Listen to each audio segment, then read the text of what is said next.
peace and tranquility of the island, and the uniting and knitting together of the heart of all persons and estate within the same, in true Christian love and charity one towards another, through Jesus Christ our Lord. Amen.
This afternoon, I want to welcome us all to this sitting of the House, to welcome all persons joining us online by various platforms, and trust we'll have a good and informative meeting this afternoon. Call of the roll.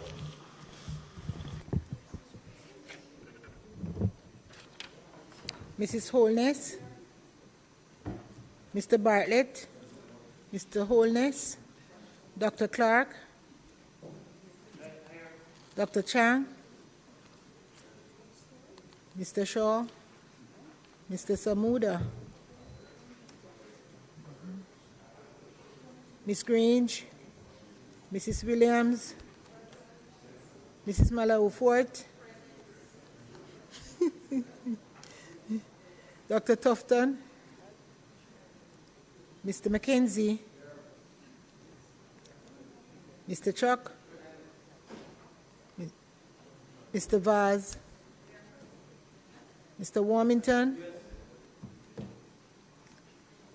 Mr. Charles, Mr. Green, Mr. Morgan, Mr. Hutchinson, Mr. Terry Long, Miss Smith, Dr. Dunn, Mrs. Cuthbert Flynn, Mr. Main, Mr. Davis, Mr. Witter, Mr. Brown, Dr. Brown-Burke, Dr. Charles, Mr. Chin,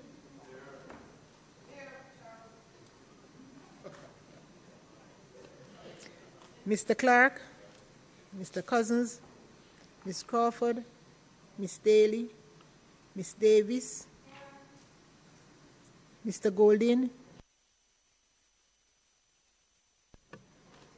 Mr. Graham, Dr. Guy, Miss Hamilton, Miss Hannah, Mr. Henry Kitts, Mr. Henry, Mr. Hilton, Mr. Jackson, Mr. Lawrence, Miss Lee, Mr. Miller, Mr. Montague, Miss Morrison, Mrs. Nita Garvey, Mr. Paulwell, Mr. Phillips, Dr. Phillips, Mr. Robertson, Mr. Robinson, Mr. Siblist, Mr. Slowly, Mrs. Vaz, Dr. Wheatley, Mr. Williams, Mr. Wilson, yes. Mr. Wright.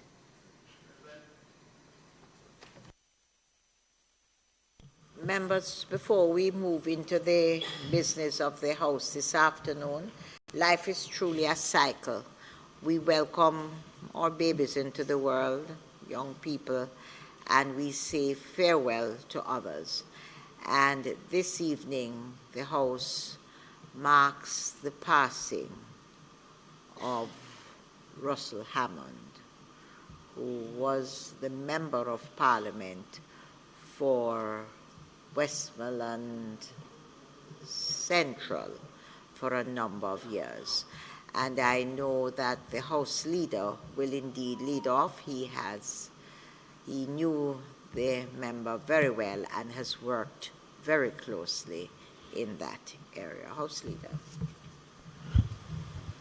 Thank you, Madam Speaker. Madam Speaker, Russell Hammond, a very, very popular and well-known businessman, philanthropist, churchman, family man, community man, and friend.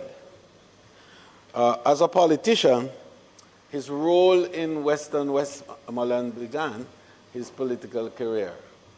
But it was Central Westmoreland that he should represent in 1983. He was a councillor.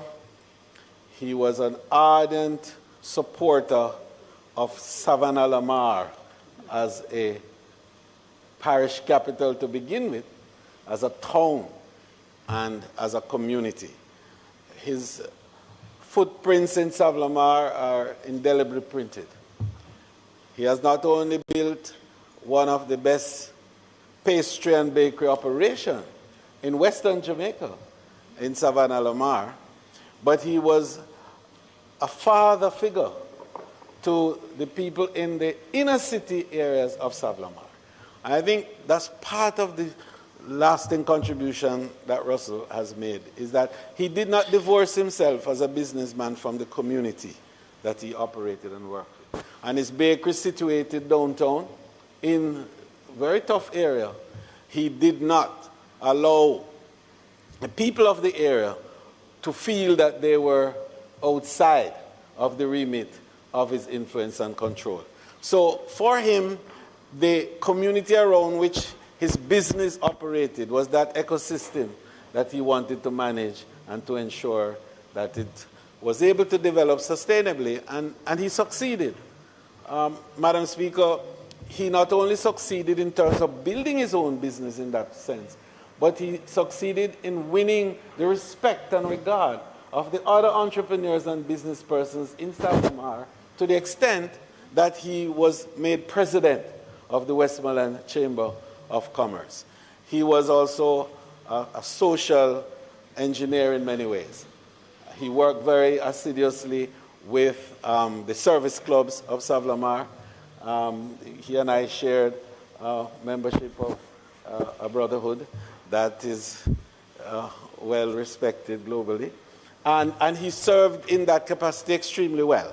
And so we are very satisfied that the great architect is quite prepared to accept him and his triumphant entry. So we are, as a family, mourning his passing. As a House of Parliament, he served in this Parliament with distinction. He represented the people of Central Westmoreland adequately and well. And when the fortunes changed in '89, he did not give up on service. He continued as caretaker for the constituency. And then he went on to serve us in the Area Council, in Area Council 4, very extensively, covering parishes of Hanover, St. James and Trelawney and St. Elizabeth, and particularly his efforts in Hanover, because he really originated from Hanover, and his roots there remain very deep. We want to just reflect on him as a very jovial, happy person. You cannot be sad in Russell Hammond's company. He has a repertoire of jokes that is unbelievably deep and wide. And he had a sense of humor that was absolutely infectious. He loved 9 nights, and something that I really wanted to refer to. Most of us politicians get our little spur from 9 nights. But Russell Hammond didn't miss a 9 night. The member from Manchester Northeast isn't here. But he would understand fully what we're talking about. Russell Hammond was always there. He was there in life for his people. He was there also when they passed. And so Westmoreland mourns his passing, and so does all of Jamaica. And I want to convey on your behalf, through this medium, Madam Speaker, not just the sentiments of the Parliament to his dear wife Susan, who, had been so devoted to him, but his children and his other siblings and the extended family. May his soul rest in peace and light eternal shine on him.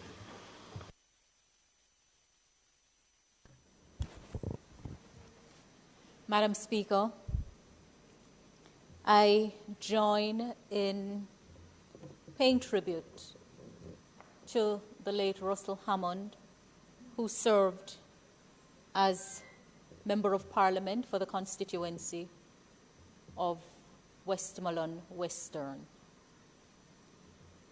Mr. Hammond was personally known by me and is regarded as a friend of my family. I first met him as a young girl in the 1980s when my mother worked in his campaign. And at the time, I had members of my family working on both sides of the political divide. Because so were the sympathies, yes. But my mother worked very closely with him in his campaign, in his successful bid for office. And he would visit our home from time to time in our community smacked in the middle of the sugarcane fields. Throughout my life, I have maintained a pretty close relationship with Mr. Hammond. And in fact, when I entered representational politics, I succeeded him as chairman for the Jamaica Labour Party for the constituency of Westmoreland Central. And even after he demitted office, he made sure to provide support and assistance in the representational cause to me and the people he loved dearly. Russell is regarded as a gentleman who cared a lot for the people, regardless of political affiliation or sympathy. And he used his resources to help the people. House leader spoke of his love for Nine. I recall on one occasion being called by him to provide assistance to a family in Delfland. And he begged me to go to the Nine, in addition to providing a financial contribution. And when I expressed to him that the dead should bury their dead, he had a good laugh and said that if I'm going into politics, I need to understand that funeral rituals had a special place in the practice of politics and also in the hearts of the people. But Madam Speaker, in our lifetime, we sometimes stand in moments of pride. And sometimes when we are at the height of our offices, we sometimes forget that death is a certain part of life. And I pay particular attention to how we celebrate the lives of our departed colleagues, because sometimes they fade away from active life, and we forget that in their prime, they would have served us well. And it's humbling, because death is a certain part of life. And among my devotionals of this morning, interestingly, was a verse from Job chapter 1, the 21st verse, which says, "And he said, naked I came from my mother's womb, and naked shall I return. The Lord gave, and the Lord has taken away. Blessed be the name of the Lord." As we pay our respects to someone who has served us on his journey on this side of eternity. May we be reminded of our own mortality, and may we put in context all that we would acquire by way of prestige, wealth, because the time will come, and we hope when we transition that some may pause and remember that we served country and fellow man. So today, Madam Speaker, I express condolence to his family, his son Kevin in particular, with whom I'm acquainted, but also his widow and his children. And for everything that we admire in Russell Hammond, let us emulate it. Something I always say when we pay tribute to the departed, that whatever it is we celebrate about their life, we have an opportunity, while we're still alive, to reflect those qualities. May his soul rest in peace.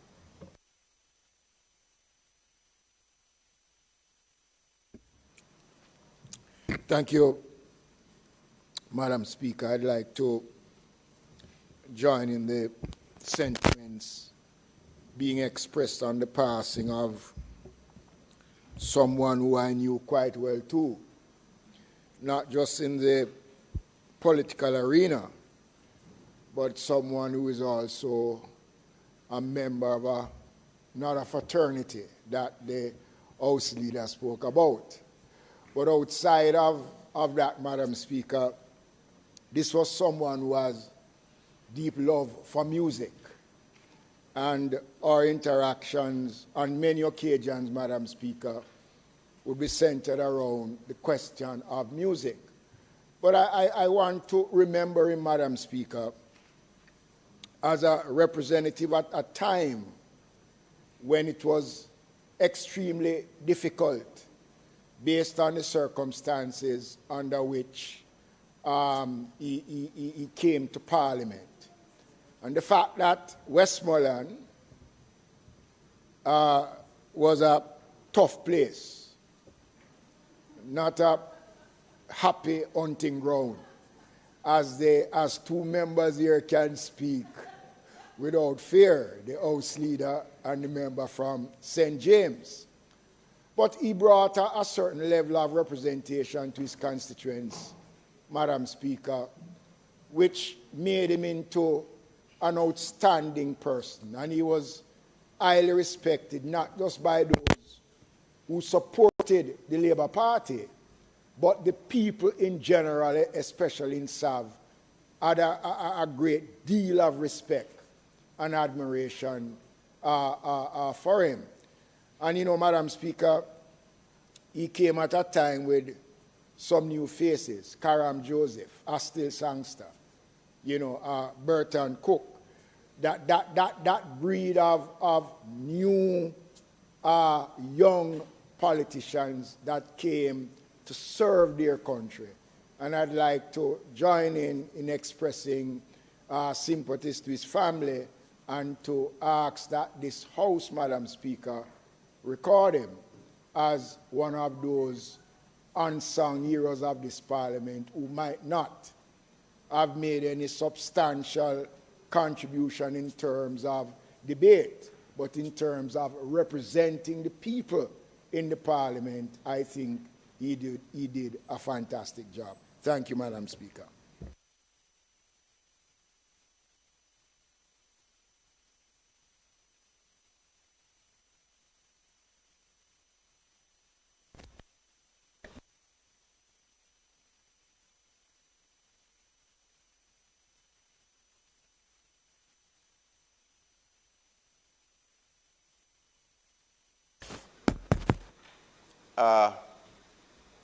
Former member of Parliament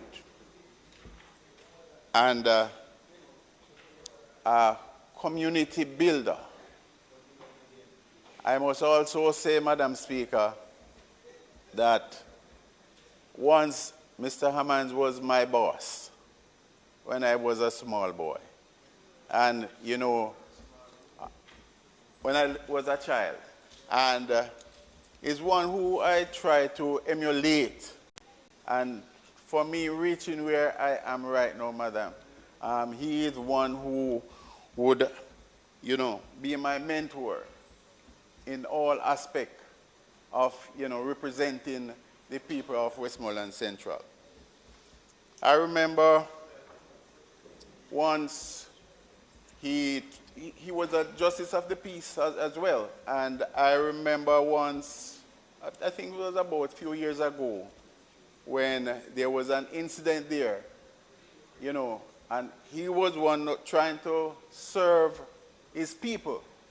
But some persons carrying out some illegal act, did some, harmful thing to him, where I know he would have felt real bad. But I'm standing here today, Madam Speaker, to say that Mr. Hammond is one who would have served the constituency and the parish overall, with dignity and pride. And one, I think he's one such person that myself and all who from Westmoreland would want to say that is a man that we really, really miss. And we don't find much of these persons in today's society. And I want to say that we really, really miss him, Madam Speaker. And just to say to the family members that we here do feel their pain, and just to express, my feelings and to let them know that my condolences goes out to them. Thank you very much, Madam Speaker.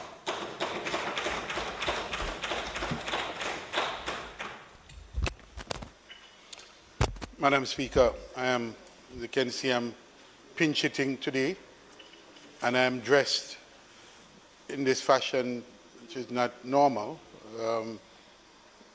black tie and all, because I'm coming from another funeral. And so, Madam Speaker, I want to join in the expressions from the speakers before me. But we can do a little better than that. The truth is that anyone who has served this parliament, from whatever side, you would, even if you don't know them personally, you can empathize, because it's someone that has walked the walk and has walked in a fashion that all of us can relate to. And Russell Hammond, though I didn't know him personally, it was a big name, certainly in politics in the West. And it's one that one would hear about very often in a lot of ways, in the ways that has been spoken about him as businessman and as a politician, but certainly a respectable name.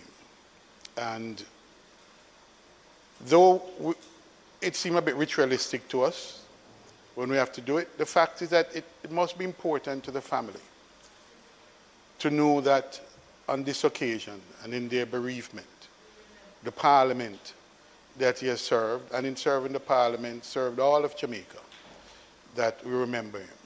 And so I want to join in that spirit to remember someone who has served this house, served this parliament, served the people of this country, and has done well not only for himself and his party, but for the people of Central Westmoreland. So we joined, this side of the house joined in acknowledging his service and to pay condolence to the family and to wish family well, and our prayers, all of our prayers should be with him. So we'll say to him, walk good, Russell, walk good.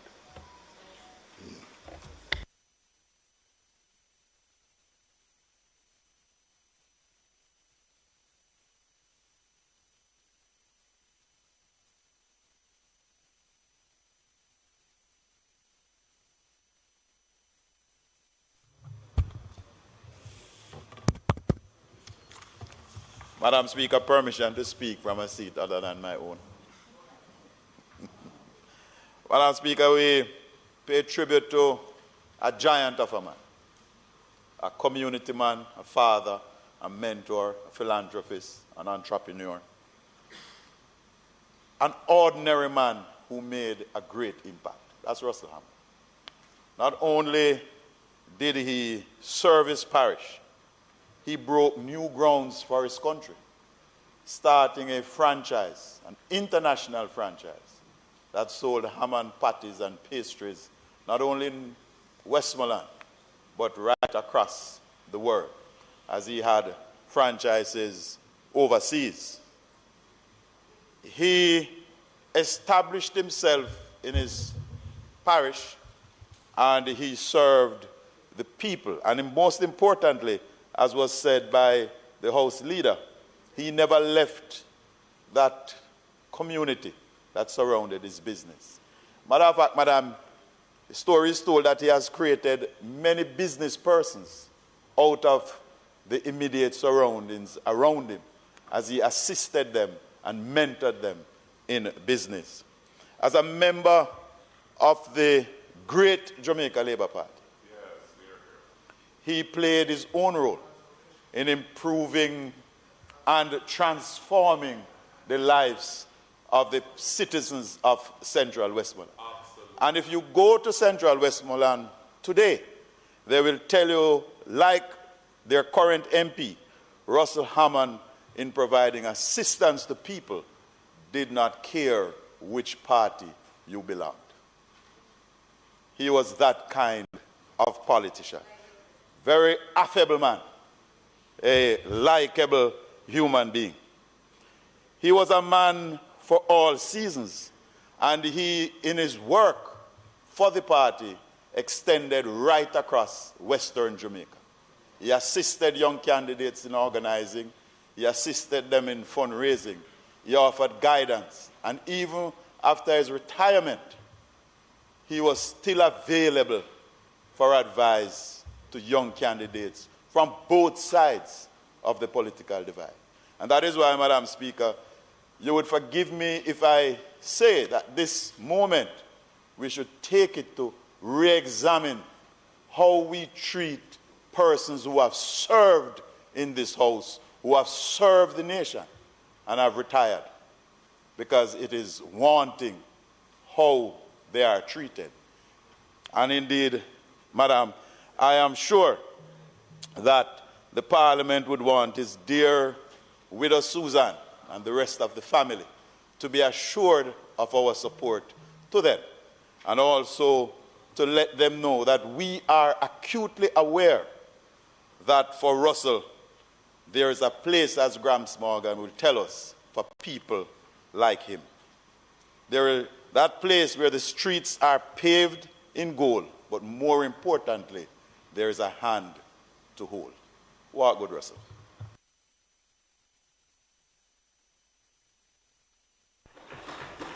Madam Speaker, I'd like to...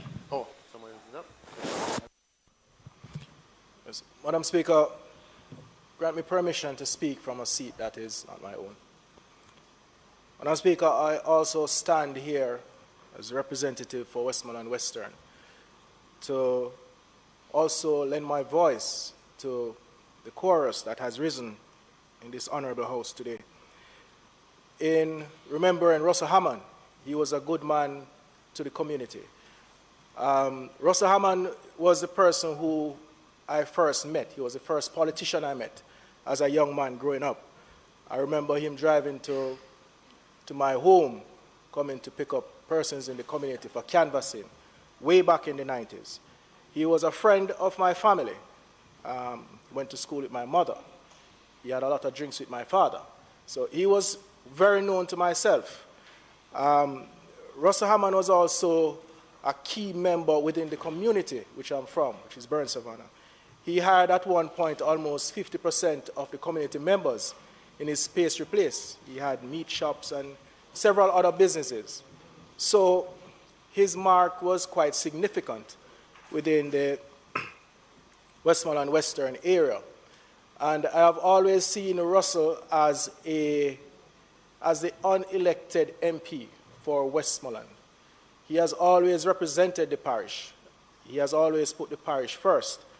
And when I became the chairman for the constituency, Russell called me and said, you know, young man, this is a tough seat.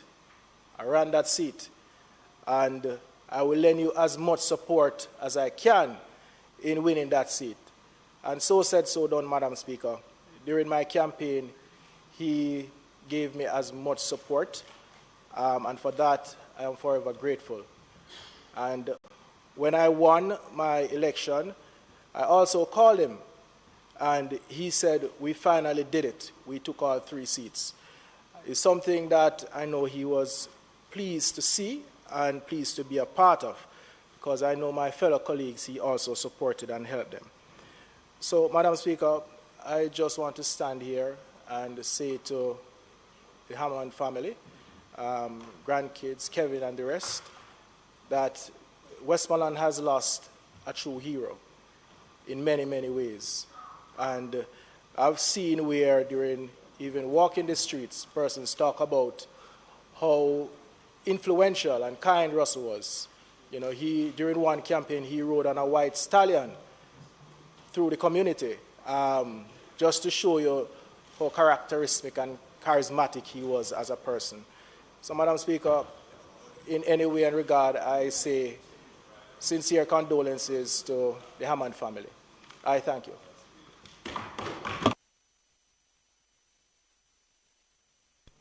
Minister.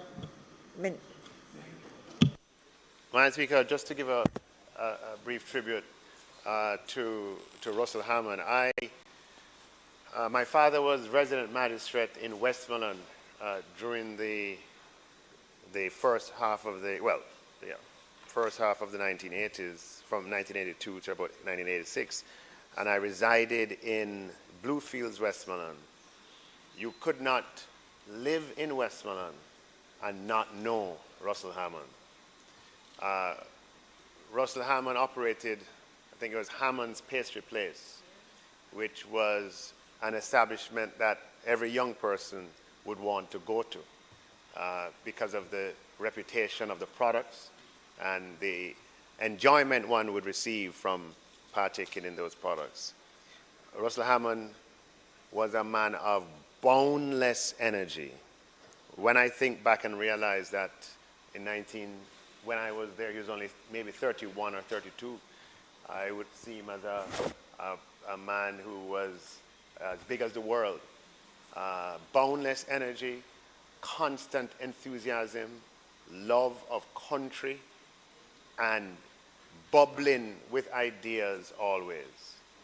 And I'm happy, Madam Speaker, that we paused for the few moments this afternoon to pay tribute to a towering Jamaican.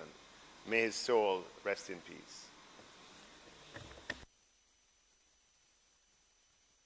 I want to thank all the members who paid tribute to the late Russell Hammond this afternoon and ask the clerk to do the usual of sending a card to his wife and family to express our feelings. I'm going to ask us now, we ask God in his infinite wisdom to grant comfort to his wife and children, particularly and his family, at this difficult time.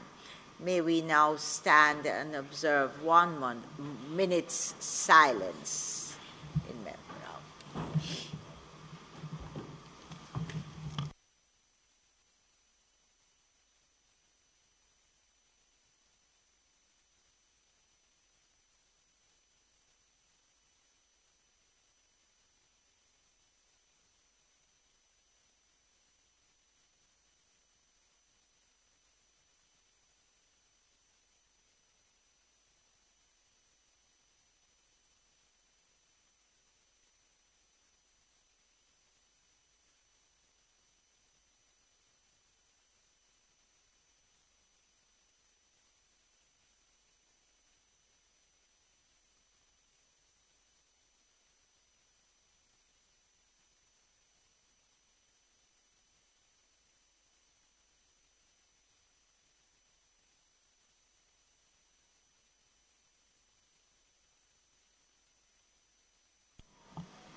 May his soul rest in peace, and may light perpetual ever shine on him.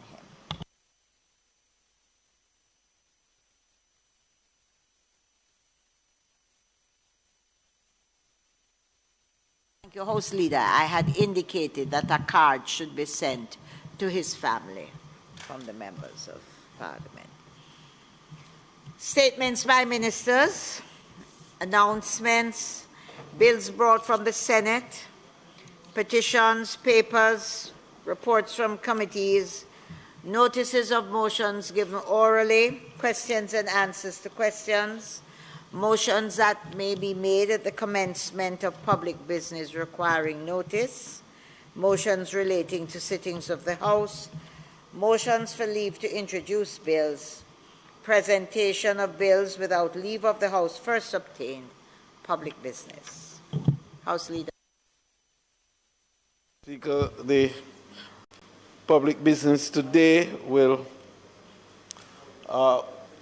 entail the receiving of the biannual report from the Governor of the Bank of Jamaica.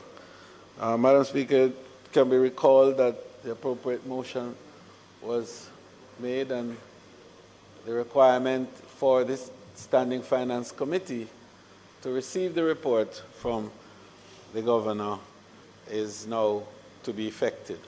So, Madam Speaker, in the normal way that we operate, I would ask you to suspend the House so as to allow for the Standing Finance Committee to meet and for the House to resume later for its final deliberations. May it please you, Madam Speaker.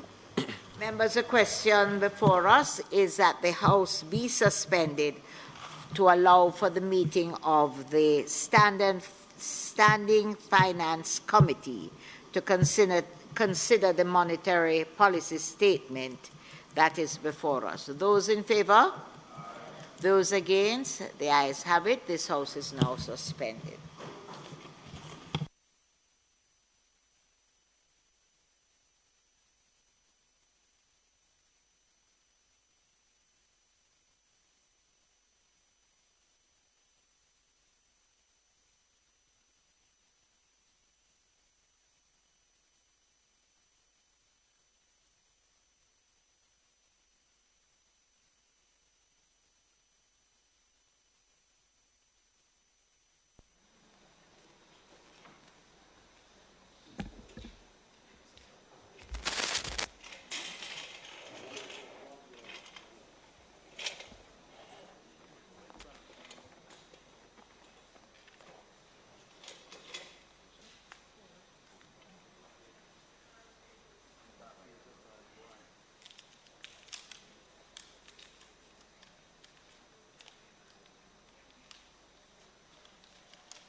The Standing Finance Committee of the House of Representatives, consisting of all our members, is now convened. May I ask Minister to open this committee meeting with a word of prayer. Let us pray. Lord, we thank you for this opportunity to deliberate on important matters of the monetary policy and related issues to the economy of Jamaica. Give us focused attention, understanding, clarity, and Lord, help us to make right decisions and better decisions as we are informed on matters of high technical nature. It is in Jesus' name we pray. Amen. Thank you very much. Members, you would have remembered that on the 6th of December 2022, the House of Representatives, by resolution, referred the monetary policy statement dated August 2022, supported by the quarterly monetary policy report, May 2022, volume 22, number 4, and the quarterly monetary policy report, August 2022, volume 23, and numbered 1. The committee's report, along with the monetary policy statement, dated August 2022, supported by the quarterly monetary policy report, May 2022, volume 22, number 4, and the quarterly monetary policy report, August 22, 2022, volume 23, number 1, is now before us for consideration. The committee is now ready to start its deliberation, so I'll ask the House Leader to inform us as to how we will proceed with this matter. Thank you, Madam Chair. Madam Chair, the procedures will follow. The Minister of Finance will make an opening remark, and the opposition will respond very briefly, and then we will invite the Governor and the team from Bank of Jamaica to assume their positions in the chamber, and they make the presentations, after which members will have an opportunity to do the usual responses to the presentation of the Governor. May it please you, Madam Chair. I will, in the interest of time, Chair, I will defer from making any opening remarks or statements. I think we can move to inviting the Governor and his team in. Yeah. Please invite the Governor of the Bank of Jamaica in.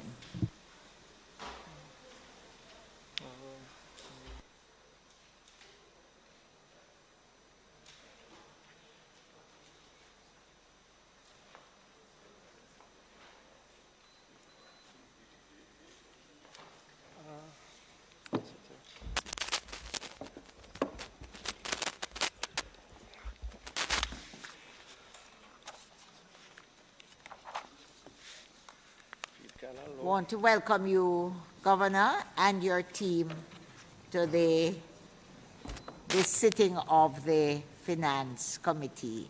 And of course, as usual, we look forward to all your answers and all that you have to share with us. Welcome. Thank you, Madam Speaker. Good morning. Thank you for the opportunity to have. Just one sec, Governor. Just some procedural. Beg your pardon. Yeah.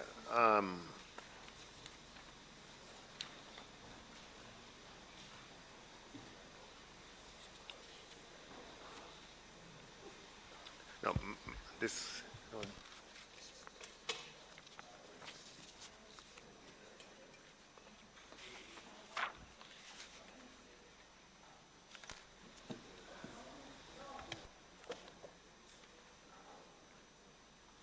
Go ahead, Governor.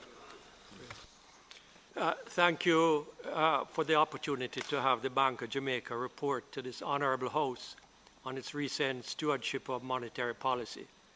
I also take this opportunity to wish all the members of the Honourable House and your families a safe and happy Christmas when it comes. By way of context for my remarks, the ongoing conflict between Russia and Ukraine has amplified substantial increases in international commodity prices. Notwithstanding this adverse development, the domestic economy continues to show signs of strong recovery. Our foreign reserves are robust and employment is at pre-COVID levels. The shock has, however, contributed to significant increases in both inflation and inflation expectations here in Jamaica and across the world, which makes inflation a source of ongoing concern for the Bank of Jamaica. Headline inflation at October of this year, as reported by Statin, was 9.9%, which continued to trend above the upper limit of the bank's inflation target of 4 to 6%. This outturn was also higher than the inflation rate of 7.3% at December last year, but has been declining slowly since April of 2022, when it was 11.8%. While some of the key drivers of headline inflation, such as grains and shipping prices, continue to trend downwards on world markets, we are not yet seeing the full pass-through to domestic food prices. In addition, core inflation, which excludes from CPI the impact of fuel and food prices, is high at 9% when compared to 8.4% at this time last year. Monetary tightening amongst Jamaica's main trading partners has also continued at a rapid pace, which carries the risk of increased capital outflows from Jamaica and a faster pace of exchange rate depreciation if domestic monetary policy is not correctly aligned. Therefore, since October last year, Bank of Jamaica has used a three-pronged approach to addressing the problem of high inflation in Jamaica. These include, 1, gradual increases in the bank's policy rate by 650 basis points since October of last year. 2, the provision of US dollar liquidity support to the foreign exchange market to foster stability in the exchange market.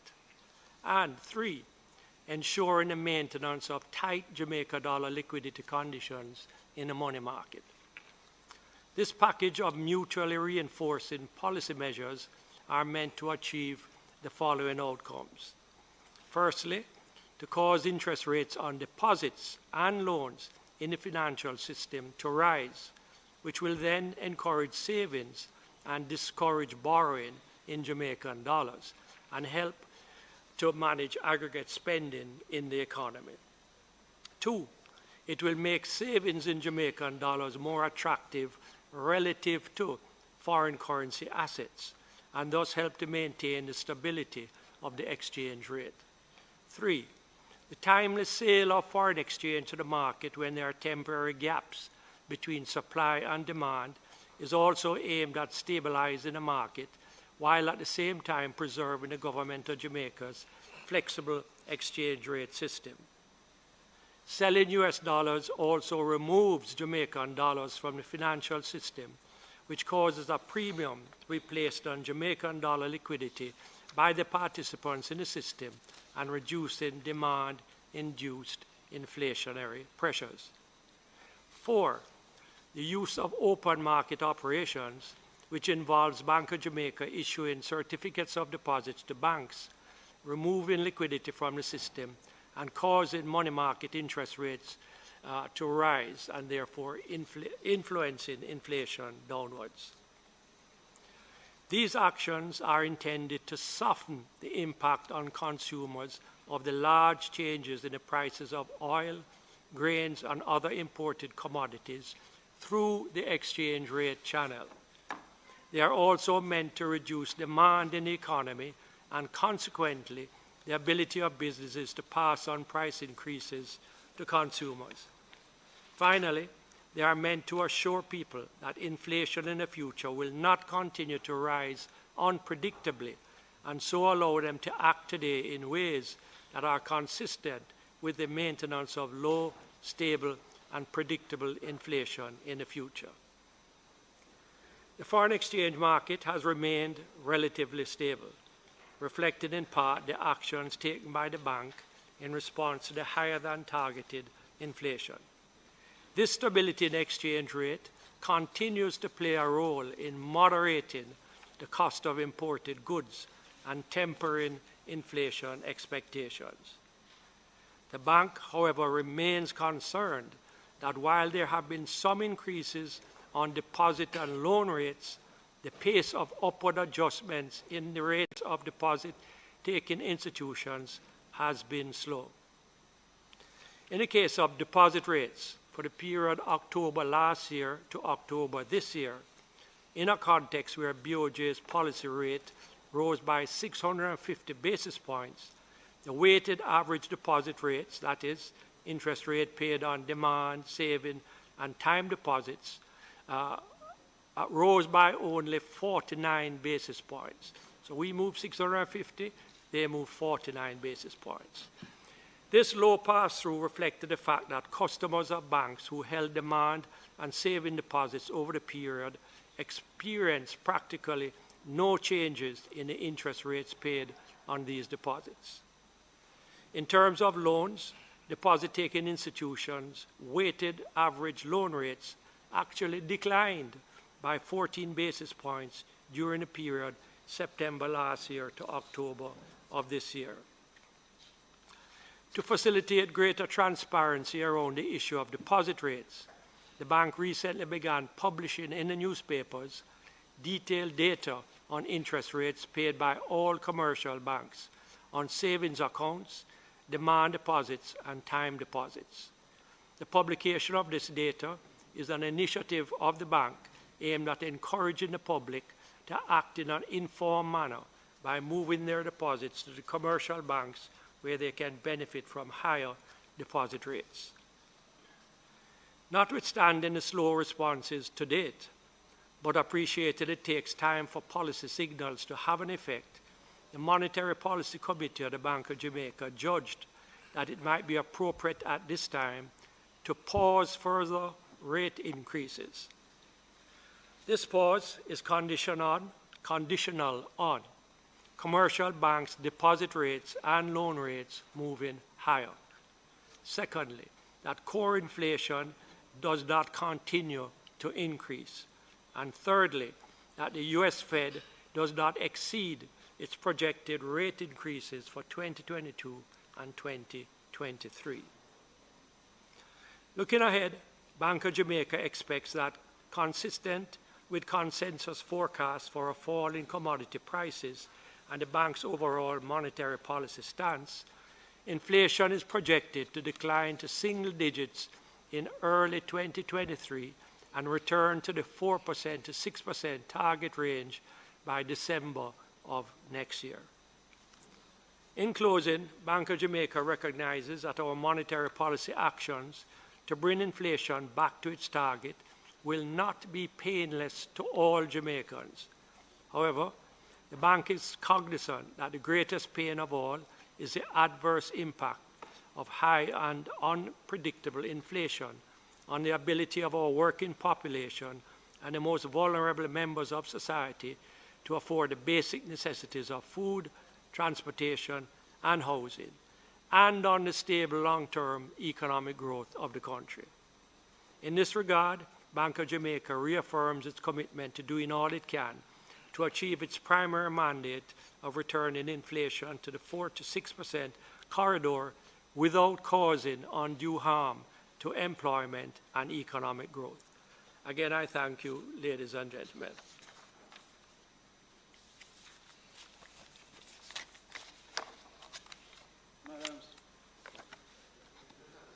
Madam Chair, oh, you're going now? I just have one. Yeah, I have a little hobby horse. that I keep checking on every so often. I follow the American economy. Member Samudo? Yes. I follow the American data quite closely. And I note where one of the greatest challenges they face is this question of inflation and the measures that they have adopted. Their measures, I think, are a little more drastic than ours because they can afford it. But it is always the old adage that if America coughs, we get pneumonia. Now, the impact on that on our economy and the projections you have made here, is there likely to be anything that would prevent us from achieving those noble objectives of returning to 4% range next year? I'm behind you, but you know, that's how they... Let me go across the other one. Member Samudo? Yes. The convention is usually to allow the opposition spokesman on finance to do the initial question. Yes, yes, after. So if you don't mind, we could just... Yes. All right. After you have concluded your questions, we would invite Member Robinson to pose his questions or make his comments. Member Robinson. All right. Let's just bring a little order to the proceedings. In the normal scheme of things, the Minister of Finance would pose his questions or make his comments in response to the statement. Through you, Madam Chair, through you. And then to invite the opposition spokesman on finance, just to bring a little order through you, Madam Chair. Yes, member, yes, what happens in the US has a profound effect on us here. Notably today, I believe, or yesterday, they announced that inflation in the US was 7.1%, so coming down. Yes, and the Fed announced that they were doing 50 basis points, so they are on target to do what they said they would do. Those are good signs for us. It means that what they expect to happen is actually occurring. No, the Fed doesn't expect that there will be a recession in the US. They expect a soft landing. And to the extent that they do achieve that soft landing, it's good for Jamaica, particularly in respect of tourism, but also remittances. There's a view, though, that says, and Minister Bartlett, who was in here a while ago, may agree, that the pent-up demand for tourism is so intense that even in a recessionary situation, people will travel. And so tourism, we hope, will stay robust. Remittances, also, if unemployment doesn't go beyond, say, about 5.5% in the US, we should still have good remittance flows. It's currently about 4%, I believe, somewhere around 4%, so maybe 1.5% more. We should still be able to get good remittance flows. So it's hard to predict, what will happen. Risks tend to jump up and bite you just when you don't expect it, and from events that you didn't project to happen. But most likely, prices internationally will continue to trend down. The US will have a fairly soft landing, and Jamaica will be able to survive. Member Robinson. Yeah, go ahead. Thank you, Chair, and I hope you'll just give me a little latitude in terms of the questions. I want to just start by having a discussion with you about what I would call the basis of the inflation that we have seen over the last 18 months. And your response has primarily been on the side of increasing rates. Now, in looking at the inflation, I would say most of it has been driven by the external factors, the supply chain constraints that arose out of COVID, the war with Russia and the Ukraine, which pushed oil and commodity prices significantly up. I wanted to find out first what element of the inflation number would you attribute to demand or second round impacts here in Jamaica? So if we are at, let's say on average 10 to 11%, how much of that can be attributed to that? Secondly, given that the DTIs have been slow or stubborn in responding to the BOJ's increases, I would say that the increases have not necessarily had the intended impact of curtailing local demand. And as such, it would reinforce my view that what we have been experiencing, where we have seen a decrease in prices, is primarily from imported inflation and the reduction in both oil and commodity prices. And then I wanted your perspective, and I want to acknowledge the work you have done in maintaining the stability in the foreign exchange market. But I would again ask, to what extent are the non-interest rate increases to what extent have the other factors outside of interest rate increases brought that stability? You have taken, for example, Petrojam and JPS out of the market, you have intervened heavily.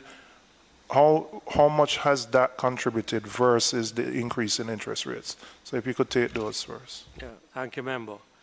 So we work through two channels. One is the interest rate channel, and the other is the foreign exchange channel. Undoubtedly, we have been more successful on the foreign exchange channel.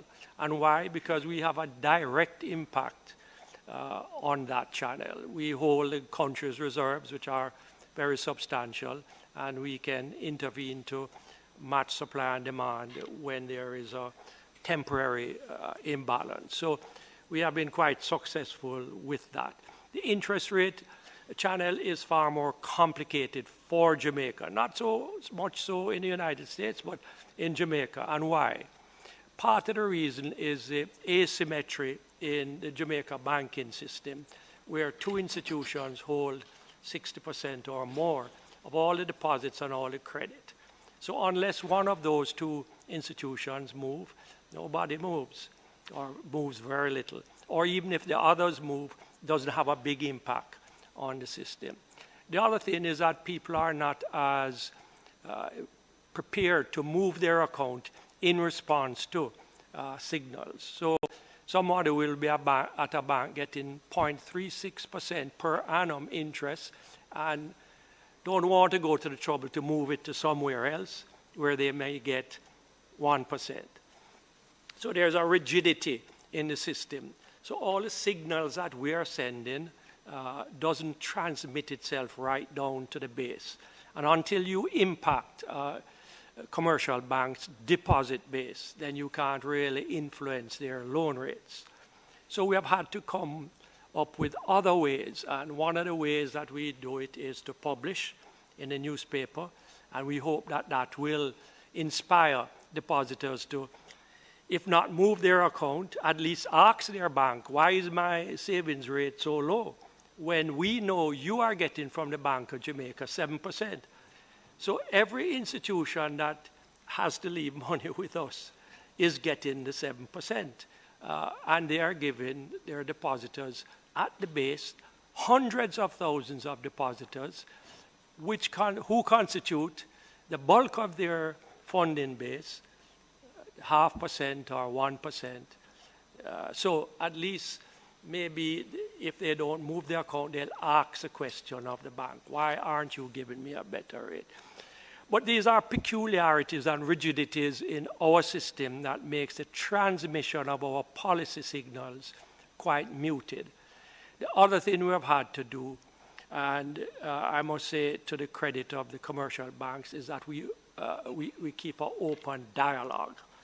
So they know exactly how I feel, and what I'm saying here is of no surprise to them, and they know what I expect of them. So that dialogue, I'm hoping, will have some impact on their actions and make the transmission system a little bit more efficient. However, in the medium term to the longer term, we have to correct that transmission system inefficiency. One way or another, we have to find a fashion to fix it. you have consistently justified the increases by looking at what the Fed does. No, could I stop it? It's not that we justify it, but we have to be careful. If you can get 4.5% in the United States. Well, I was coming to that. Okay. And that's my question. So my question is, to what extent is there data to support the notion that there would be capital flight, and whether the capital that is resident here in Jamaica would move based on a 50 basis point movement in the Fed, which you don't correspondingly move to? Right. So we don't have to match them 50 basis point for 50 basis point. We don't. And we moved early. Remember, we moved from October last year. The Fed moved from about March of this year. So we did put a little distance between themselves and ourselves. And so we do have a little room to pause and wait to see whether the transmission system will work. But if you have the opportunity to earn 4.5% in the United States, and you can't earn at least that or better in Jamaica, it is just logical that smart persons will tend to move capital to the United States. And we can't allow that, in the sense that it will put pressure on our exchange rate and cause prices to rise as a result. So we don't set our rate based on the Fed, but we keep an eye out at what the Fed is doing to make sure our flank is protected. I suppose my theory is that I don't know that the issue of capital flight is as strong, or the probability of it happening. I think there are other factors that people look at in making a determination about whether they move their capital. Yes, the interest rates are one, but yes, I'm not convinced that that is the strongest. If I may add something, because this is intended to be a discussion, right? I mean, it's not frame it as capital flight is probably a bit dramatic. It's more portfolio flows. Yeah. So you don't have to move your money out of Jamaica for it to have an impact on exchange rate. People maintain J dollar balances and US dollar balances at the same time. And there are, conditions under which they will make those kind of switches. But some of it is indeed capital flight in terms of moving money, and it's a lot of it, member, would be on the part of financial institutions who hold investment portfolios. They can keep those investment portfolios in any range of securities that they choose to. And under certain conditions, what does happen is that those broker-dealers will just switch.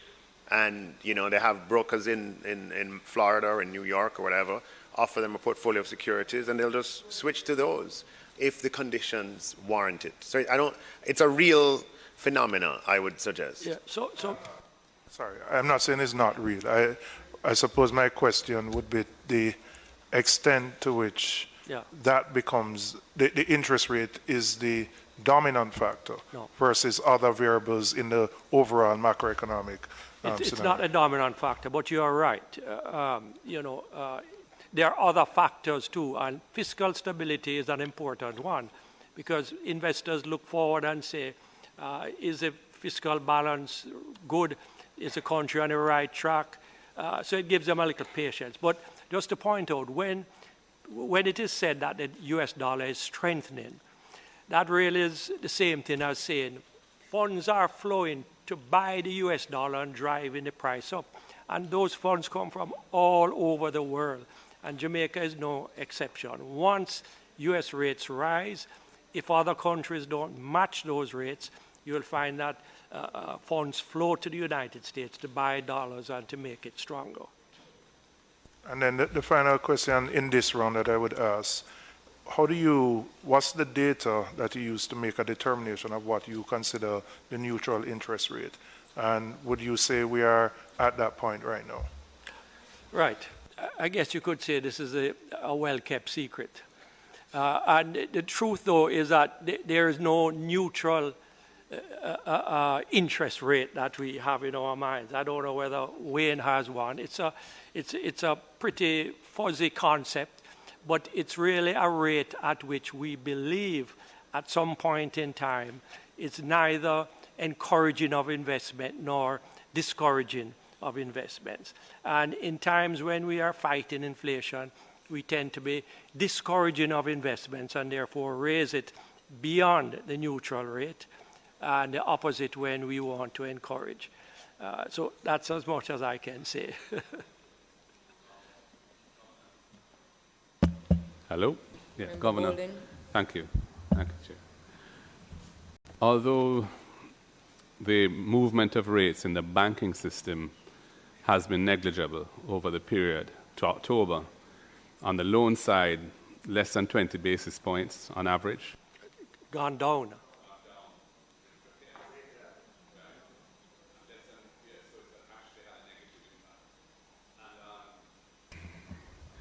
Yes, so it's actually had a reverse impact, if it had any impact at all, because I can't imagine that reversal or that reduction in the weighted average loan rate of the banks has anything to do with your interest rates going up. That would be counted. So that's driven by other factors. And on the deposit side, 40-odd basis points, which in the scheme of things is tiny, given that you've raised them by 650. You've raised your overnight rate by 650 basis points. Just for clarity, though, the policy rate that is on cash placements with you by the commercial banks, not on the cash reserve that they're required to keep, but on surplus cash that they may want to park with you. Correct. So what kind of volumes would you typically have of money earning that rate, that 7% currently, say? What do you currently have? 20 billion, sometimes 30 billion sitting in there. Jamaican. It varies a lot. It varies. It can vary a lot. So, for example, when we started the monetary tightening in around October, it was very high, around 45 billion on average. Since we have tightened up, it has declined to between 15, 20 billion on average. Okay. Although the rates in the banking system don't really appear to have been impacted in any real way by the movement in the overnight rate, the policy rate, in the capital market generally, there has been an impact.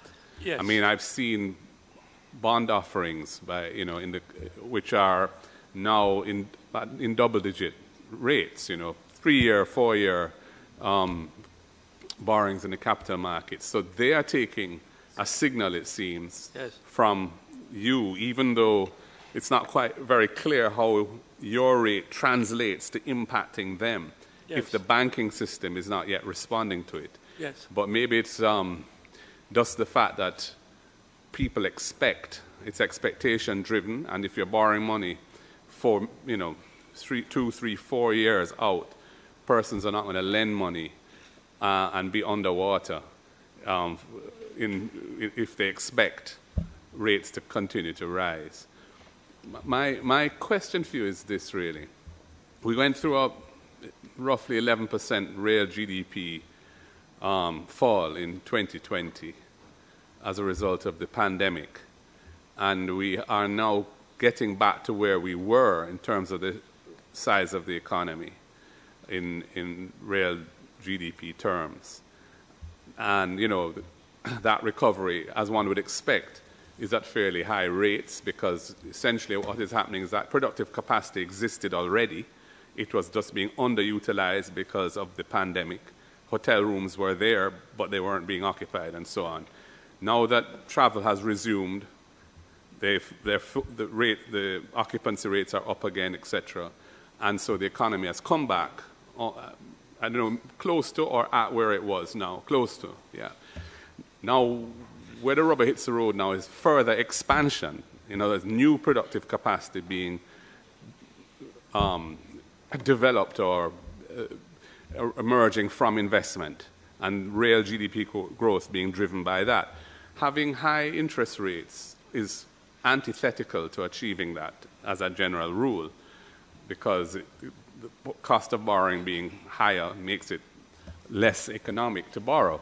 So the question I have really for you is this. When you say that you want to see the banking system rates going up, I'm questioning why you'd want to see that, insofar as inflation has started to trend down already in this economy. So you were up at over 11% earlier in the year.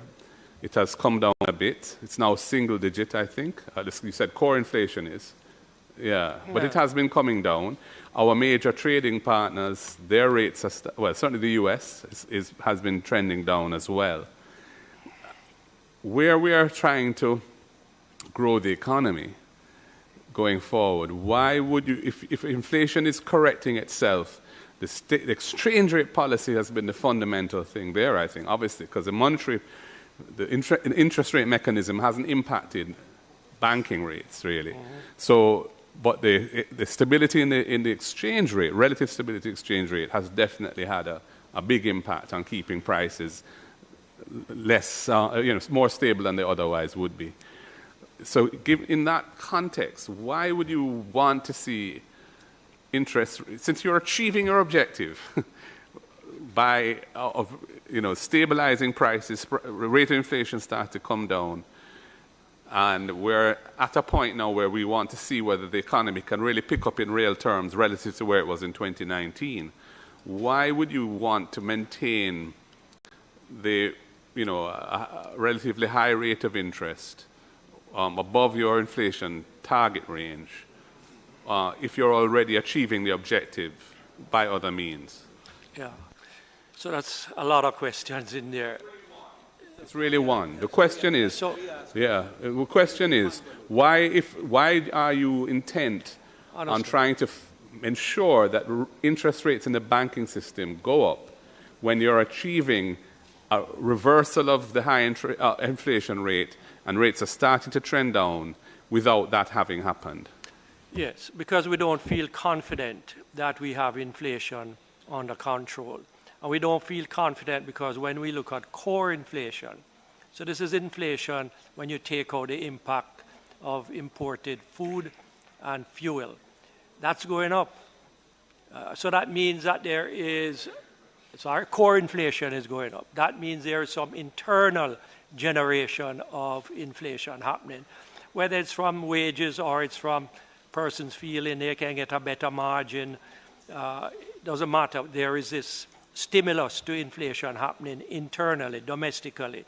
And the way to deal with that, unfortunately, is for interest rates to try to take something out of the economy, to slow it down, to just stop it for a little bit, to take some of the purchasing power out. So, interest rates rising helps with that. So our objective is not to stop growth. It's really to stop inflation being too high, but sometimes you have to slow growth to achieve that objective.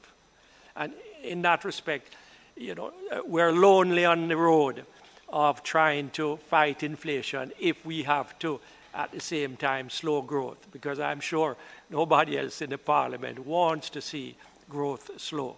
Neither do we, but it's the only way. So you're saying CPI or headline inflation has been trending down over the last 6 months? Generally, but In a pretty weak fashion, and we will have inflation numbers tomorrow.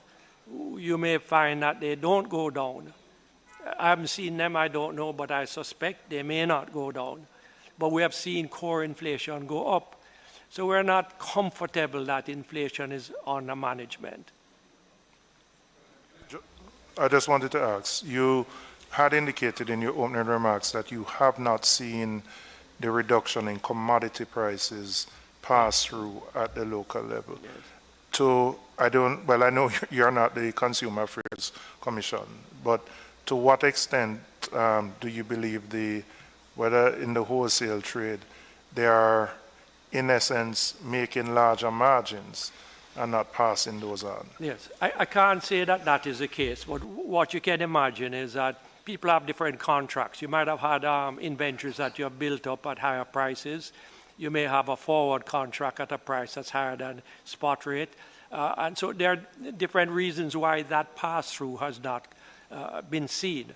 What we do know that when you look on international commodity prices, corn, soya, wheat, are all down. Anything else? Oil is down, oil big down.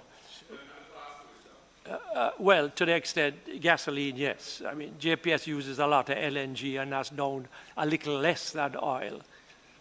But I'm not suggesting that business people are hoarding or price gouging in respect of those international commodity prices. It may just be a timing reason why it hasn't passed through as yet.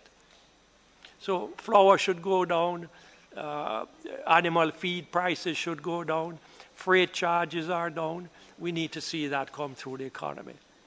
May I suggest one area in which there may be some stickiness in the prices going down, and that is in the supply chain, some of the supply chain. We have supply chain issues here in Jamaica, notably customs and warehousing. I can tell you warehousing demands are up. People are trying to find places just to hold inventories. And in fact, my understanding is that what's happening at the port, perhaps lesser today than previously, was that persons had, in anticipation of the supply chain disruption, had gone ahead and purchased a lot more stuff and are using the port to hold these inventory. One of the reasons they're doing that, again, is because of the shortages of warehouse spaces. So we have, to my mind, we have some structural issues in our supply chain, our local or domestic supply chain, that are likely to continue to keep these prices elevated. Yes, absolutely. I agree with you. Governor, you said a while ago that you're not, because of the challenges that we're having with the transmission mechanism, you're not confident that, we have core inflation under control. But you also said that we are going to, the Monetary Policy Committee is going to pause for the moment on the rate, the increases in the policy rate. Just two questions. One, the Monetary Policy Committee would have made that decision prior to the Fed's decision today to raise their policy rate. But knowing the Fed's plan. Okay, but so you'd have taken that into account. Okay. And when you speak about, just the second part of the first part, when you speak about, that pause assumes that the Fed does not go beyond their 2022-23 projection. You want to share with us what that is? So the Fed is now at what percent in their policy rate, and your pause stance is assuming it doesn't go beyond 4 to 4.75, and we expect another 50 basis points. So 25 in March. So you expect the Fed to go to 4.75? They may go to 5. To 5. Somewhere near about 5. And so you're saying, as long your pause, one of the conditions of the pause is that the Fed doesn't go beyond 5%. Well, I'd say 4.75. 4.75. There is talk that they may go to 5. Right. But with inflation coming down nicely, maybe they won't. Right. Yeah. And another condition you said was that you get some response from the financial institution. Correct. That one is crucial. Yeah. If core inflation is trending up here, what is the basis of your projection that by the end of 2023 you expect inflation to be within the 4 to 6 target range? Sounds optimistic, right? And, BOJ is not always doom and gloom. Ever? It's really based on international commodity prices, the consensus that those are headed down. So long as wars don't pop up and other big surprises, generally speaking, the supply chain issues are being worked through, freight rates are down, and international commodity prices are falling. And it's on that basis that we expect a big hunk of our inflation to come down. Member asked how much of our inflation is imported. We estimate it's about 70% of our inflation is imported. And that's why... How much of the core inflation would be imported?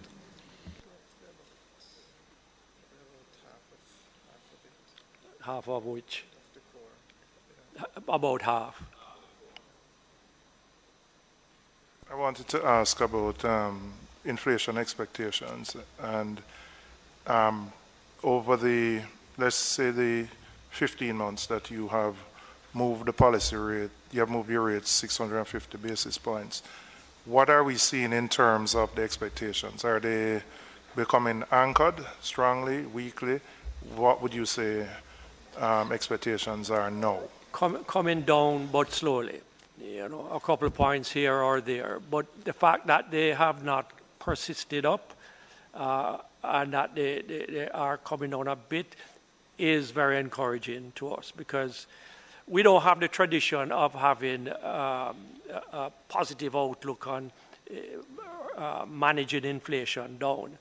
So when people feel that there is a possibility that inflation may not go high, I think the last number was, is it 11.7, coming down from 13, Wayne says. So that's very encouraging to us. You said your pause was conditional on the banks responding. I'm not optimistic, simply because, you know, moving accounts are difficult, and there's almost a lethargy to accept what exists now. How long will you, if you don't see movement from the DTIs, how long will your pause last for?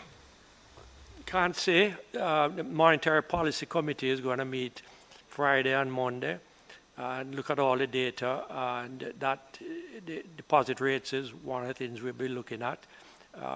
But I would say, you know, for another 30 days, we would like to see something either announced or actually happen amongst the big DTIs and generally in the whole of that system. When you quote those interest rates in the banking sector, the 40-odd basis point movement on the deposit side and the reduction of 17 or whatever on the loan side, that's in both currencies, FX and... no, just Jamaican. Just Jamaican. Yes. So what's happening on the US dollar deposits in terms of the pricing of that and US dollar loans, where that's a closer correlation, I suppose, to what's happening in America? Correct. Yeah. That would be queued on the Fed, and I'm sure those would have been inching up. Do you have data on that, or you don't really track that separately? No, we don't track that closely. But one of the points I wanted to make is that when I speak of deposit rates moving up 40 basis points, most of that is term deposits. So if you went to the bank and said, I want to do a CD 30 days, those rates have moved up more in line with our rate. It's the small man at the bottom, the savings and the checking account persons, who are getting virtually no increase at all. And that is what is allowing the banks to do nothing, having to do nothing on the credit side. Sorry. Governor, when I look at closely at the US and how they're responding to the inflationary pressures, it seems to me they're doing at least two things. One, they're introducing a strategic piece of legislation like the IRA, the Inflation Reduction Act, which deals with addressing some of their structural issues. The president was the White House stepped in when there was a threat of a rail strike. They stepped in directly. In fact, Congress did. Congress ordered them to settle on a contract basis. Quite extraordinary. My point is that the effects of a reduced inflation in America that augurs well for us, as you mentioned earlier, is the result of active other policy instruments, including on the fiscal side. You alluded to it about the fiscal thing. And you take these into consideration. My personal concern is, I don't see a lot of that acting happening in our space to drive down to ensure the stability of prices, and I'm particularly concerned about the risk of wage rate rise. That's outside of my portfolio. Yeah. So, Governor, to what extent do you factor in the fiscal costs of your monetary policy in over the, it's one thing to do a short-term shock to the market by raising rates, but if you are sort of going to hold it till you see the banking system respond, and they haven't responded after over a year in any meaningful way. In the meantime, the Treasury bill, other rates are impacted by the signal that you're sending. As I've said, in the capital market, borrowing is significantly higher than it was 2 years ago in terms of rates. And the Treasury bill rate has gone up to, it's fairly close to your policy rate, I believe, the 90-day rate and so on, Our ministers, variable rate securities, J-dollar securities, are priced, a lot of them, or repriced off of Treasury bill rates. So it impacts the fiscal accounts in a serious way. I mean, now you may say you've saved the money on the US dollar side by keeping things stable, and that's true, and I'm sure he's grateful for that. But, there's still a substantial portion of the public debt that's denominated in local currency, around a third or something. And that, I don't know I don't remember what portion of that is variable rate. 30% of 30%. Yeah, so it's like 10% of the domestic debt. Yeah. Currently, 70% is fixed, and 30% variable. So that has muted the impact somewhat. But still, there is a cost. Yeah.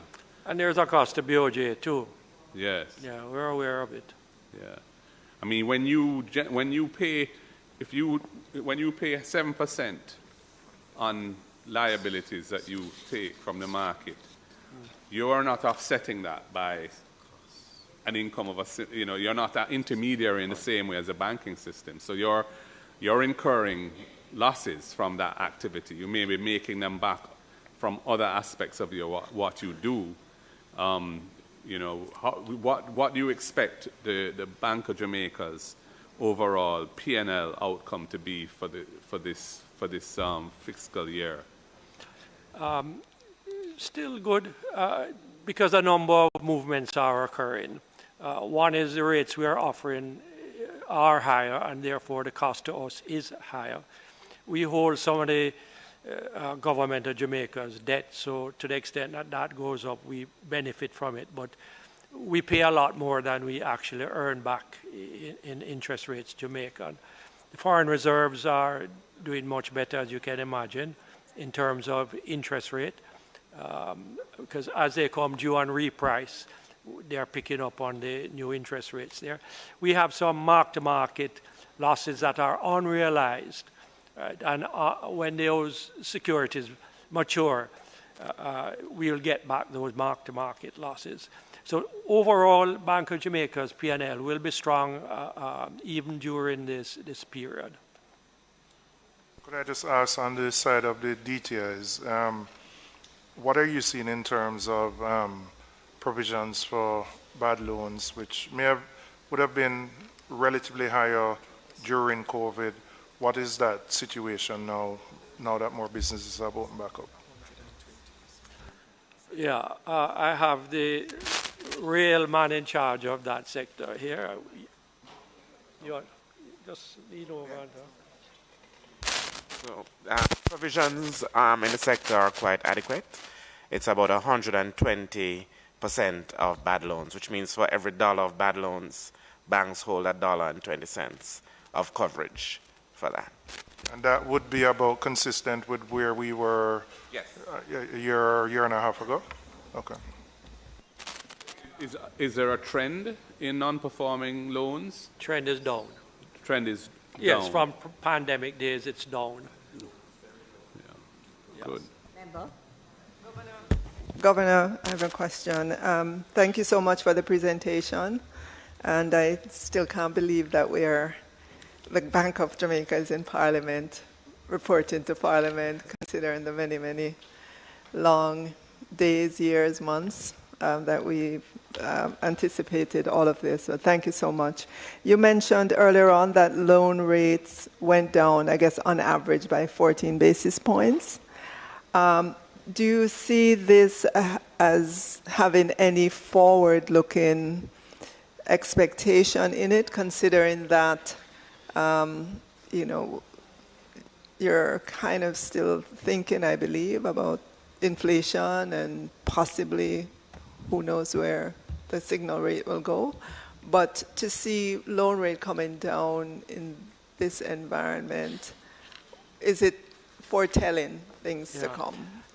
I don't think so. I think it has a lot to do with competition, and competition around mortgages in particular. I think over the last year or 18 months, it's been quite stiff, the competition, and because of that, rates have come off. Also, maybe some more expensive loans have been paid off, and so the weighted average is coming down. Yeah. Governor, let me go across here again. Governor, you have given my heart because as somebody who has been around this place for a long time, I'm very encouraged with what you said today. First of all, you're optimistic about the yields of your paper. That is going to yield you some profit. That is going to turn out the financials of the Bank of Jamaica in a very favorable manner. That is something that we have been plagued with over the years, going in the other direction. That coupled with, obviously, your enthusiasm about the business community and their response to the rates, that still makes it encouraging for them to invest with people domestically, whilst at the same time maintaining a very positive posture for the foreign exchange rates. So, Governor, do you anticipate anything at all, other than, of course, the wars that you were saying you were fearful of in terms of...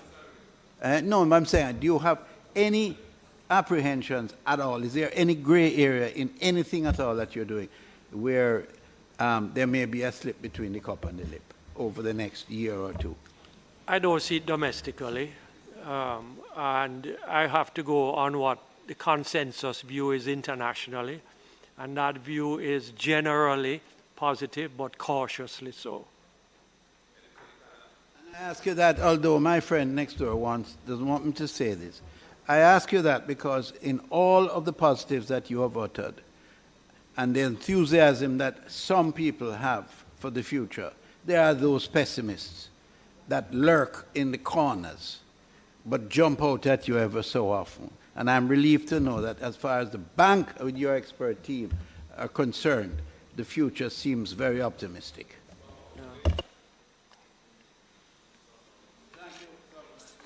You're doing one hell of a good job, you hear me, with your team. Thank you, Member.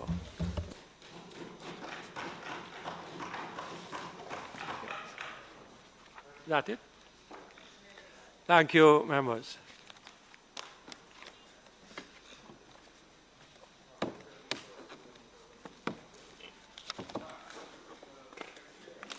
Thank you very much, Governor, and your team. Wish for you a good Christmas, too.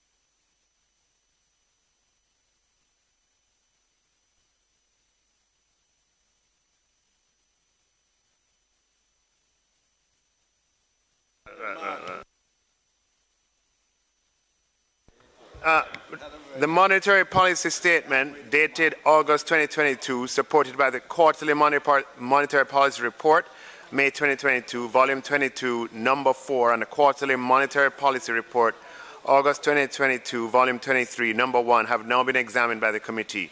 Madam Speaker, please ask the members if there are any objections. Members, I now put the monetary policy statement dated August 2022, supported by the quarterly monetary policy report, May 2022, volume 22, number 4, and the quarterly monetary policy report, August 2022, volume 23, number 1. Those in favor? Aye. Those against? The ayes have it. The report of the monetary policy statement dated August 2022, supported by the quarterly monetary policy report, May 2022, volume 2022, number 4, and the quarterly monetary policy report, August 2022, volume 23, number 1, is before me. Is it the wish of the committee that I sign the report? Those in favor?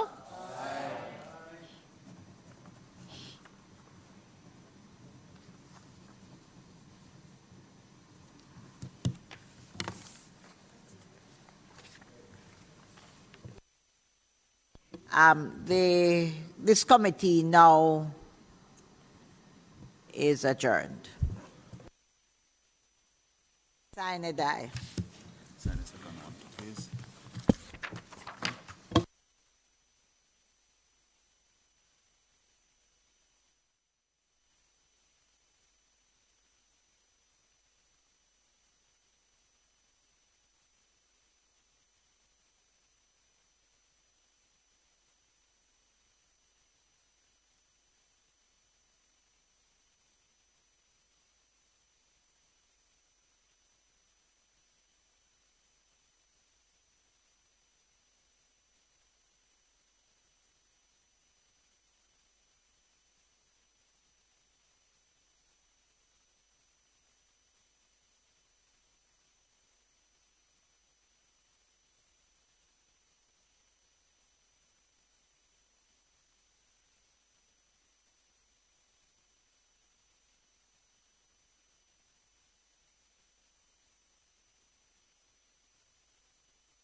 Violence against women and girls is a human problem, not just a woman's problem. It's a problem for men too. Gender violence takes many forms, including sexual assault, domestic violence, relationship abuse, sexual harassment, and sexual abuse of children. The magnitude of ongoing violence against women and children in our country is cause for alarm. We can end the violence. It requires all of us to end the violence.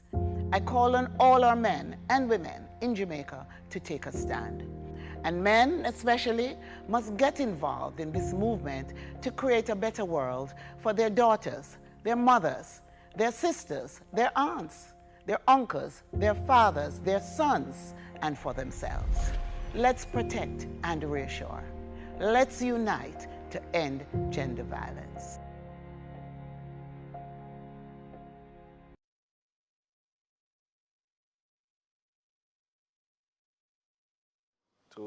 To be submitted. One, of course, from the Standing Finance Committee, which we just dealt with, and the other from the Standing Orders Committee. May it please you, Madam Speaker. Members, the question before the House is that the items from the agenda, announcements, reports from committees, and notices of motion given orally be recommitted. Those in favour? Those against? The ayes have it. Announcements. Laid on the table of the House today are copies of the report of the Standing Orders Committee of the House of Representatives on its deliberations on the amendment of the Standing Orders to allow for the Bicameral caucus of women parliamentarians to be established as a sessional select committee, and the report of the Standing Finance Committee of the whole House of Representatives, consisting of all members of the House, on its deliberations on the monetary policy statement dated August 2022, supported by the quarterly monetary policy report, May 2022, volume 22, number 4, and the quarterly monetary policy report dated August 2022, volume 23, number 1. Reports from committees. Madam Speaker, I beg to lay on the table of the House a copy of the report of the Standing Finance Committee of the whole House of Representatives, consisting of all members of the House, on the monetary policy statement dated August 2022, supported by the quarterly monetary policy report, May 2022, volume 22, number 4, and the quarterly monetary policy report, August 2022, volume 23, number 1.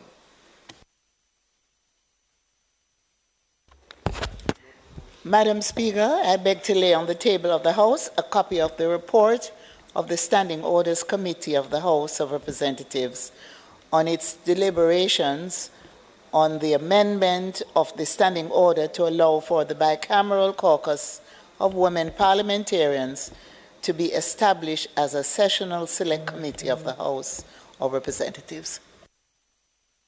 Notices of motions given orally. Madam Speaker, I beg to give notice that at the next meeting of the House, I'll move, be it resolved that the report of the Standing Finance Committee of the whole House of Representatives, consisting of all members of the House, on the monetary policy statement dated August 2022, supported by the quarterly monetary policy report, May 2022, volume 22, number 4, and the quarterly monetary policy report, August 2022, volume 23, number 1, which was laid on the table of the House on the 6th day of December 2022 to be adopted. Madam Speaker, I further beg to give notice that at a later stage today, I'll move for the suspension of the standing orders to enable me to take this motion. Madam Speaker, I beg to give notice that at the next meeting of the House, I will move the following. Be it resolved that the report of the Standing Orders Committee of the House of Representatives on its deliberations on the amendment of the Standing Order to allow for the Bicameral caucus of women parliamentarians to be established as a sessional select committee of the House of Representatives, which was laid on the table of the House on the 14th day of December 2022, be adopted. Madam Speaker, I further beg to give notice that at a later stage today, I will move for the suspension of the standing orders to enable me to take this motion. Thank you. Public business. Madam Speaker, public business, the two items which now will be taken will be the Minister of Finance and the Public Service seeking approval for the motion in his name, and similarly the Minister of Gender Affairs. Madam Speaker, may it please you.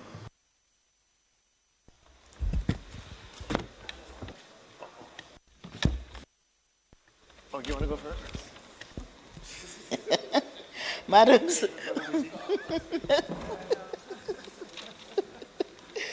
Madam Speaker, I now move for the suspension of the standing orders to enable me to take the motion, notice of which I gave earlier.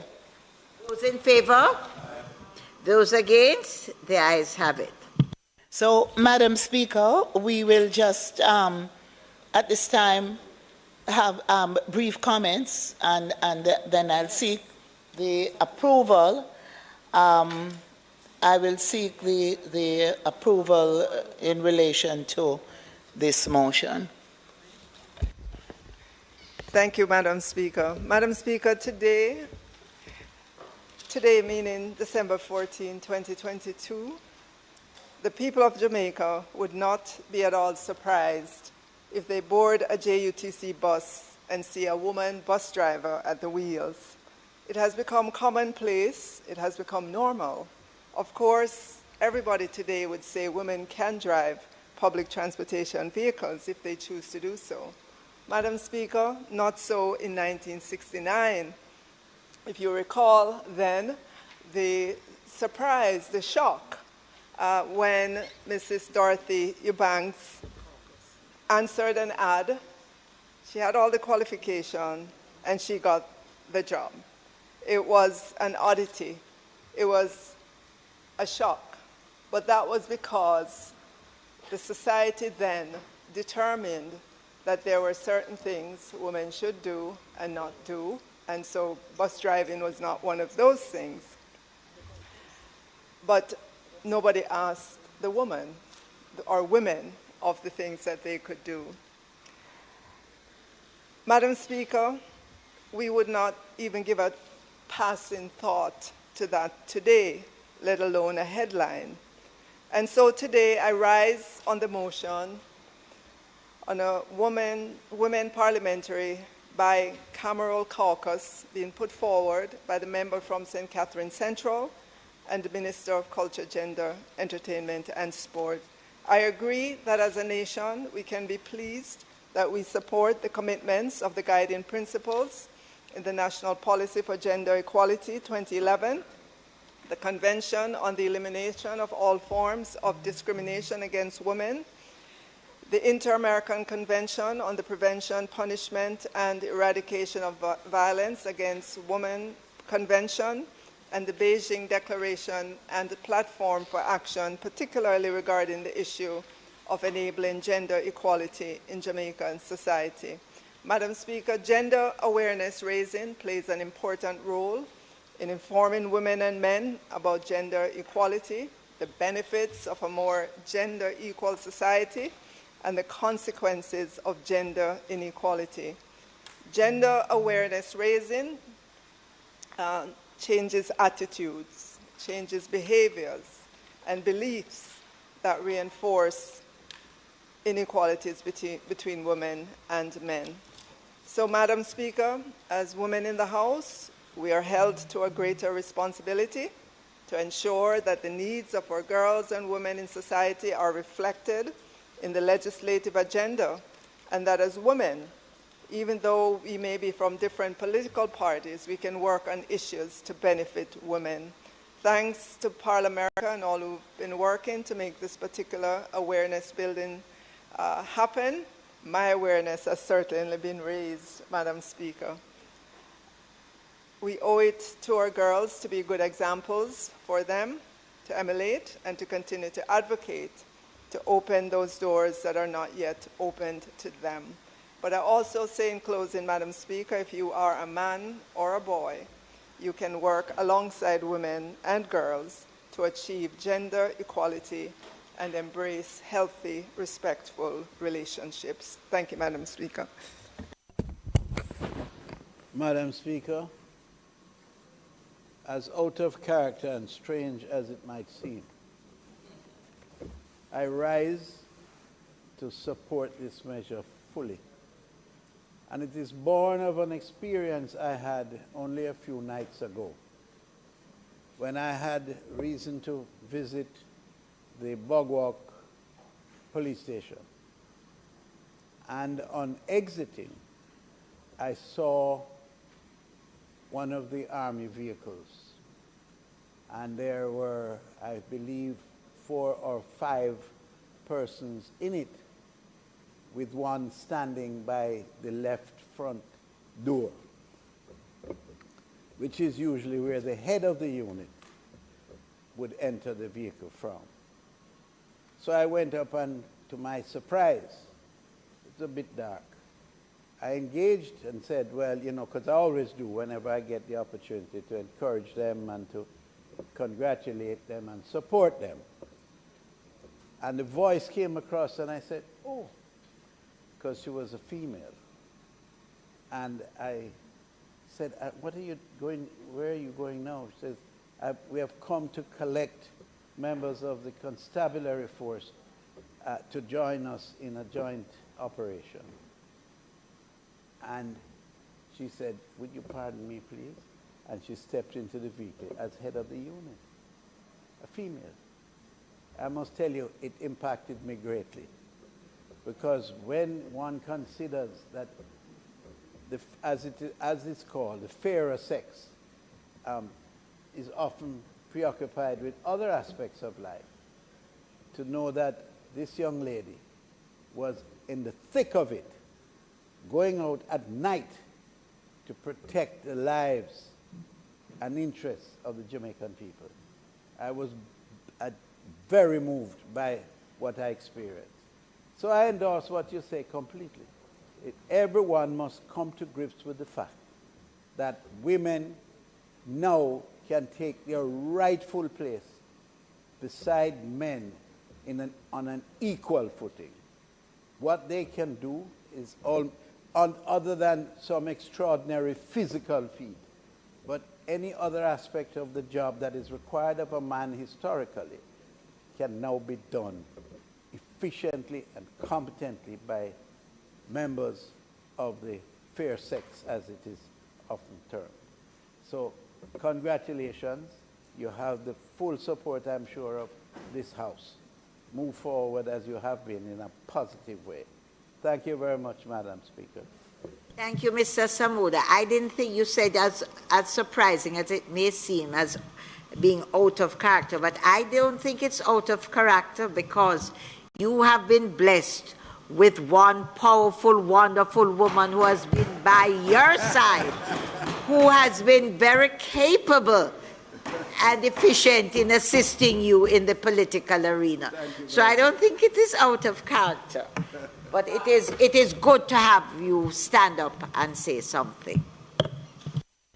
So, Madam Speaker, I just want to say that today is a historic day, and that I'm proud to be a woman and to be a member of this Parliament, and to be part of 63 members of Parliament, or 62 plus myself, who are in support of this initiative.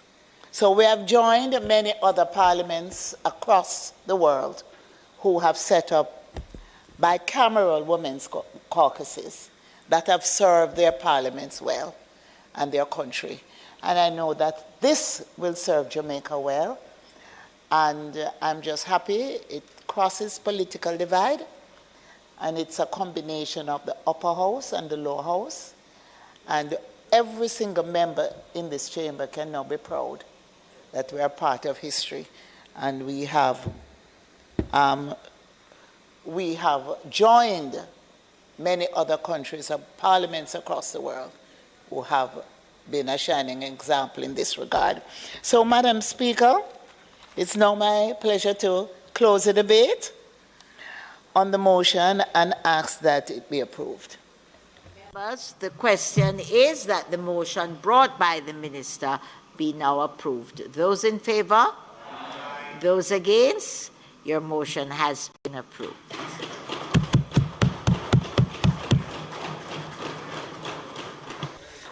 Madam Speaker, I now move for the suspension of the standing orders to enable me to take the motion, notice of which I gave earlier. Those in favour? Those against? The ayes have it, Minister. Madam Speaker, I ask that the motion be approved. The Minister of Finance has asked that the motion, which he gave notice of earlier, be now approved. Those in favour? Those against?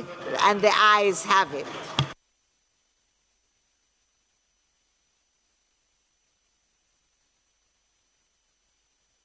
Good.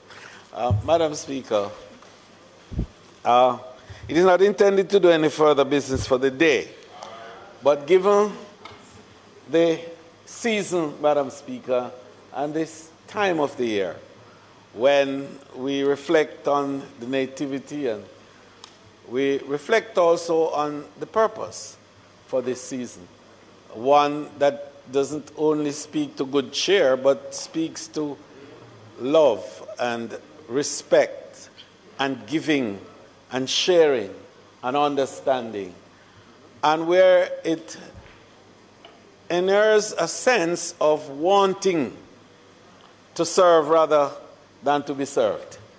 It's a great time of the year, Madam Speaker, and this House pauses now to reflect on our own stewardship as leaders of the country, as servant leaders of the country, with the operative word being servant.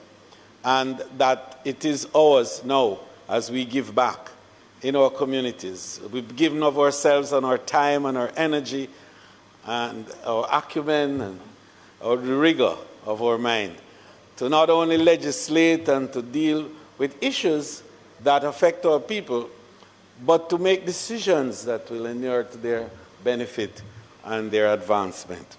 And even though, Madam Speaker, during the year we've had the cut and thrust on both sides, and sometimes it gets a little spirited, and comments are thrown at each other, taken correctly, of course, because we understand the value of the banter, but the essence of what we are all about, that notwithstanding how we trade ideas and information and thoughts, we are committed to one thing, and that is to the betterment of the people of Jamaica who brought us here as their representative.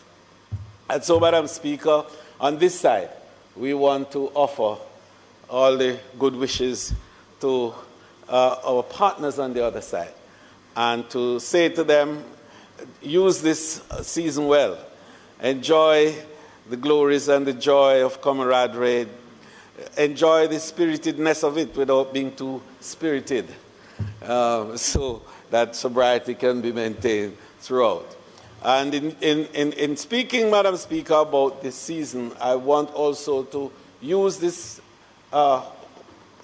platform to indicate to the users of our roads. And I can't help saying it primarily because this time of the year, accidents somehow escalate. Somehow we get excited about the moment and become overcome by it, and sometimes lose our own sense of sobriety and also control. And I would appeal to our motorists to make this a very safe Christmas as we move forward. Madam Speaker, it is my fervent wish that my colleagues on both sides of the House, with their families and their friends, have a Merry Christmas and indeed a very prosperous 2023. May it please you, Madam Speaker. Madam Speaker, I just say ditto to everything the House leader said. I just want to say that I hope in all of what we do that we do find some time for family and good friends. Good cheers. Merry Christmas Happy New Year. I want, on your behalf, and particularly on my own behalf, in wishing us all a prosperous and safe Christmas, to thank the clerk, the deputy clerk, all the members of this House for their continuous support to myself as the Speaker, to parliamentarians, and just for the general running of the House. Want to thank you all very much, to wish for you all, as I wish for all of us as members of Parliament, a very safe, happy, and prosperous Christmas. And in all that happens, remember, I say it all the while, we have constituencies and we are here to serve and we do serve.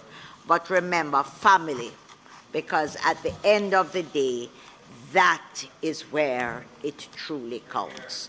Spend time with your family. Just etch out a little time that must belong to them, to you. And you know, the Bible says if you don't know, you can't love anybody else if you don't know how to love yourselves. So spend some time for yourselves. Have a blessed and wonderful Christmas. This House is now adjourned for a date to be fixed.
Every Jamaican has the right to know what is happening in Parliament, to know when new laws are being passed, and to give their opinions on legislation before either house. Every Jamaican has the right to see their representatives in action, making laws, holding the executive to account, representing the people, working for the benefit of all Jamaicans. It is your right to observe first-hand meetings of the Senate.